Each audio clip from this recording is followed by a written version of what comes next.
কেমন আছো তোমরা সবাই? আশা করি তোমরা সবাই অনেক ভালো আছো। তো গাইস, তোমাদের অনেকেরই অনেক রকমের রিকোয়েস্ট থাকে যে ভাই আমাকে কিউব ক্রাফটে বেডওয়ার খেলার জন্য। তো ওই জন্য আজকে আমি তোমাদের সকলের ভিডিও রিকোয়েস্টে রাখার জন্য কিউব ক্রাফটে ভিডিও নিয়ে আইসা পড়ছি। আর আজকের বার এরকম না যে আগের বারের মতো অনেক কষ্ট উইনার হবো। আজকে আমি সম্পূর্ণ ট্রেনিং নিয়ে আসছি কিভাবে কেমনে কি খেলতে হয়, আর সাথে একটা পিভিপি টেক্সচার প্যাকও নিয়ে আসছি। Download link in description. আর দেখতে থাকো তোমরা ভিডিওটা। আর দেখো আজকে আমি কোনো আর্মার ছাড়াই ফাইট করার চেষ্টা করব।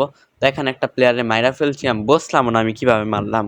মানে আজকে আমার কাছে অনেক সহজ হয়ে গেছে ফাইটটা, বুঝতেছি না, অনেক ভালোই লাগতেছে। তো দেখতে থাকো তোমরা ভিডিওটা। আর এটা জানি কি একটা ফালতু ম্যাপ দিল। আমার সবচেয়ে ভালো লাগলো যে কনস্ট্রাকশনের একটা ম্যাপ আছে, ওই কালারফুল ওই ম্যাপটা। এগুলো কি ফালতু ফালতু ম্যাপ দেয়। এটা কোন দলের রে ভাই? Purple purple. তো আমরা হইলাম ব্লু দলের। আর হ্যাঁ, আরেকটা কথা বলে দিই তোমাদেরকে গাইস, সরি, আজকে থেকে হয়তো আমার চ্যানেল লং ভিডিও একটু কম দেখতে পারবা, কারণ আমি একটা বোকামি করে ফেলছি। আমার চ্যানেলের শর্ট ভিডিও আর লং ভিডিও একসাথে দেওয়ার কারণে অনেক রকমের প্রবলেম হয়, যার কারণে আমি একটা নতুন চ্যানেল ক্রিয়েট করছি, ওই চ্যানেলের মধ্যে ভিডিও দিব। তো যাই হোক, ওই চ্যানেলের নামটা তোমাদেরকে একটু পরেই বলে দিব। আর হ্যাঁ, তোমরা ভিডিওটা দেখতে থাকো। আর ভিডিওটার কোয়ালিটিটা হয়তো একটু খারাপ লাগতেছে তোমাদেরকে দেখতে। তো এই দেখো আমার কাছে টোটাল, ওরে ভাই, 34 ডায়মন্ড আসতে পারছে ভাই। কেমনে আসলো ডায়মন্ড? আমি তো কিছু খেয়ালও করলাম না। জলদি কিছু ভালো আইটেম কিনা নেই। এখন আমার কাছে কোনো আর্মারি ছিল না, আর এখন একটা আয়রনের আর্মার বানায় ফেলছি, কারণ যদি মারা যাই তাহলে তো শুধু শুধু একদম। তো তোমরা যারা যারা এখনো ভিডিওটা লাইক করো নাই তারা লাইক করে দাও, চ্যানেল নতুন হলে সাবস্ক্রাইব করে দাও। আর আমাদের টিমে মাত্র 2জন প্লেয়ারই বেঁচে আছে, মানে প্রতিটা টিমে এবার 2জন করে প্লেয়ার বেঁচে আছে।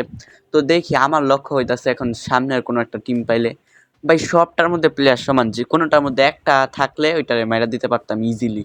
আর এবার আমি পিকেক্স নিয়ে আসছি, আর এখানে টেরাকোটার মাধ্যমে বেডটাই ডিস্ট্রয় করে ফেলছি। তো দেখি এখানে আসুক, এটা কোন দলের? এটা হলো পার্পেল টিম। তো পার্পেল টিমের বেডটা আমি ডিস্ট্রয় করে ফেলছি। ওই তো পার্পেল টিমের লোক এসে পড়ছে। আর এবার আমি সম্পূর্ণ ভালোভাবে খেলা শিখছি, যার কারণে আমার কাছে অনেক ইজি হয়ে গেছে। ও, পার্পেল টিমের লোকটা ওকে পলাই গেছে। না না না, ও আর বেডটা খুঁজতেছে, উজুই তো দেখছো। ও আর বেডটা খুঁজতেছে, কিন্তু বেডটা তো এখানে নাই। তো তারপর আমি অনেকক্ষণ ফাইট করতে থাকি, আর ফাইট করতে করতে অনেক রকমের প্লেয়ারদেরকে মেরে ফেলি। আর এখন আমরা যেহেতু উইনার হই নাই, আর পার্পেল টিমটা একদম সম্পূর্ণ ওরে ভাই, এটা কি হইলো? বুঝলাম না গাইস ঠিক। ওরে ওরে ওরে ভাই রে ভাই রে ভাই রে ভাই। ভাই কেমনে আমাকে ফায়ার চার্জ মারলো? একটু যেতাম নিচেই পড়ে যেতাম, এত কষ্ট করে খেললাম। এখন আইসো ফায়ার চার্জ মারতে? না দাঁড়াও, এই তো ওরে ভাই, ওরে ভাই মারা ফেলছি। তাড়াতাড়ি তাড়াতাড়ি তাড়াতাড়ি, তো হয়ে গেছে কাজ। তো যাই হোক, এখন আরও রিস্পন হইতে পারবো না, কারণ আমি ওদের বেডই ভেঙে দিছি। দেখো, 4টা টিমের থেকে আমি 2টা টিমের বেড ভেঙে ফেললাম, তাহলে আর কী লাগে ভাই। তো এই কালোটারে মারা ফেলি, কালো এন্টিটিটাকে।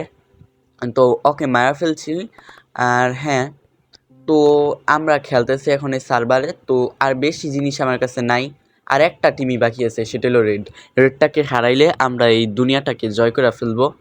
তো দেখি রেড টিমের বেডটাকে পাওয়া যায় কিনা, কারণ আমি অনেকক্ষণ ধরে রেড টিমটা খুঁজে পাইতেছি না। আর ওরা এমনভাবে সিকিউর করে ফেলছে, অনেক মুশকিল হইতাছে। সামনে মনে করো স্কেলেটন দিয়ে রাখছে, দেখি কি হয়। আর আমি কিছু জিনিস কিনে নিছি, আর রিজেনারেশন ক্যাপটাও কিনে নিছি। এটা একটু লাভের জিনিস, এটা একটু তোমরা একটু পরে বুঝতে পারবা। আর যাই হোক, আমাদের পার্পেল লাইট ব্লু টিমে এখন অনেক প্লেয়ার আছে, মাত্র 2জন আছে। আর বাদ বাকি টিমগুলো আছে 2জন। বুঝলাম না এবার একটু কেমন হইলো কেন। মনে হয় ভার্সনটা একটু নতুন দেখা। নতুন না অবশ্য, ভার্সনটা অনেক পুরানোই। আর মাইনক্রাফটের মধ্যে একটা এমসিপির মধ্যে একটা নতুন বাটন অ্যাড হয়েছে, সেটা কি তোমরা জানো নাকি? তো ওরে ভাই, ওরা কীভাবে বেডটারে সিকিউর করে রাখছে। টেরাকোটার উপর ও প্ল্যাঙ্কসের উপর উল। বাইরে বাইরে ভাই, ওরে ওরে ওরে বাইরে ভাই, আরেকটু হইলাম মরতাম। উফ, তো উইনার হয়ে গেছি গাইস আমরা। তো দেখা, থ্যাংকস ফর ওয়াচিং।